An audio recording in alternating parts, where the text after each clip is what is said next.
Et salut tout le monde, et sur ma chaîne Lorenzo High Tech. Aujourd'hui on va parler de Oppo parce qu'il y a quelques temps Oppo a annoncé des nouveaux smartphones entrée de gamme, milieu de gamme. Aujourd'hui je vais vous parler du Oppo A54 5G, il commence à partir de 259 €, donc un prix intéressant. Est-ce que ce smartphone est plutôt intéressant en termes de prix par rapport aux performances? Je vais vous le dire juste après. Mais avant de commencer la vidéo, si vous n'êtes toujours pas abonné à ma chaîne YouTube, abonnez-vous, elle est 100% high tech. N'oubliez pas d'activer la petite cloche de notification pour être alerté lorsque je publie une vidéo. Vous sur ma page Instagram Lorenzo High Tech, je vous souvent des informations, des promotions, tout ça en story. Et maintenant, c'est parti. Du coup, commençons par la face avant, le design, et moi je le trouve plutôt joli, plutôt réussi. On a un écran presque bord à bord, borderless, donc pour 259 € pour ma part, c'est plutôt bien fait. Alors du coup, commençons par les caractéristiques de cette face avant. On a une diagonale de 6,5 pouces, on a une définition Full HD+, donc voilà, tout ça, ça reste classique. La technologie d'écran, on est sur du LCD, bon, c'est tout à fait normal pour son prix.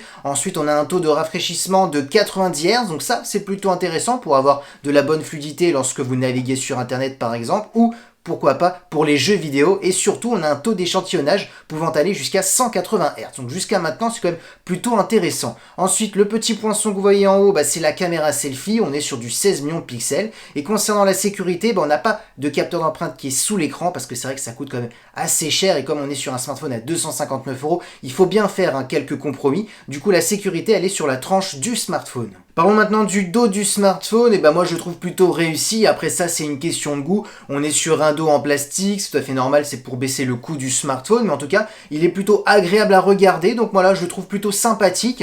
Rentrons maintenant dans les détails des capteurs, parce qu'il y en a plusieurs. Le premier capteur principal, on est sur du 48 millions de pixels, donc c'est vraiment celui-ci que vous allez vraiment le plus utiliser, c'est celui-ci normalement qui a le plus de détails, donc intéressant si vous aimez bien zoomer, recadrer la photo. On a ensuite un ultra grand angle de 8 millions de pixels pour faire des photos à plan large. On a ensuite un capteur monochrome pour faire des photos en noir et blanc. On est sur du 2 millions de pixels, donc celui-ci je pense pas que vous allez vraiment énormément l'utiliser parce que 2 millions de pixels c'est vraiment très peu pour avoir des détails. Et ensuite on a un macro de 2 millions de pixels aussi pour faire des photos d'objets ultra près.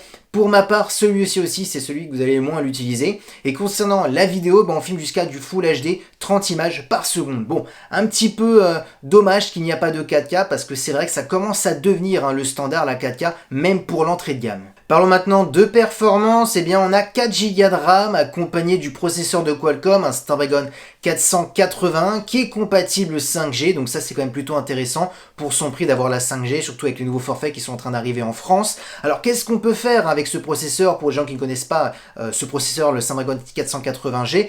On est sur un processeur d'entrée de gamme, alors performant bien entendu pour sa gamme de prix, et surtout pour un entrée de gamme, donc intéressant pour faire des petits jeux 2D bien entendu, pas des jeux 3D, intéressant pour faire tout ce qui est réseaux sociaux, des recherches sur internet, le traitement photo pour les capteurs qu'il possède, ça va suffire. Donc voilà, on est vraiment sur un smartphone polyvalent pour un entrée de gamme bien entendu, mais ça sera pas un smartphone pour faire de gros jeux vidéo. Donc voilà, c'est vraiment un smartphone classique pour cette gamme de prix. Ensuite, bien entendu, on aura 64 ou 128 Go, ça sera à vous de choisir, donc c'est quand même plutôt intéressant en termes de stockage. On a une batterie de 5000 mAh, ça par contre, c'est un bon point. Par contre, son petit point faible, c'est sa recharge de 18 watts qui va être vraiment très très lente. Il faudra compter plus de 2h40 pour le recharger complètement. Ensuite, concernant la connectivité, on aura de la Wi-Fi 5, pas de Wi-Fi 6, on aura du Bluetooth 5.1. Par contre, une prise jack pour les amoureux des casques filaire. Du coup, mon avis sur ce smartphone, sur le Oppo A54 5G à 259 € et il sort le 22 avril. Donc, dès que je posterai cette vidéo, vous pourrez l'acheter si ça vous intéresse. Mon avis, c'est qu'on est sur un smartphone plutôt classique pour une personne lambda qui ne veut pas les dernières performances. Parce que si vous voulez les dernières performances à ce prix-là, il faut voir plutôt vers la marque Realme ou Xiaomi où là, ils proposent vraiment des processeurs plutôt intéressants. Maintenant, là, on est vraiment sur un smartphone pour faire des petites photos par-ci par-là et les poster sur les réseaux sociaux, faire des recherches sur internet. On a quand même la 5G, donc c'est plutôt intéressant pour quelqu'un qui voulait avoir la 5G avec les nouveaux forfaits qui sont en train d'arriver en France. Donc voilà, on est vraiment pour un utilisateur lambda à 259 €, ça reste plutôt classique en termes de caractéristiques. Donc voilà, on est sur un bon petit smartphone Oppo. Bien entendu, maintenant c'est sûr qu'il y a mieux chez Xiaomi ou Realme, mais c'est vrai que tout le monde n'est pas à la recherche des dernières technologies.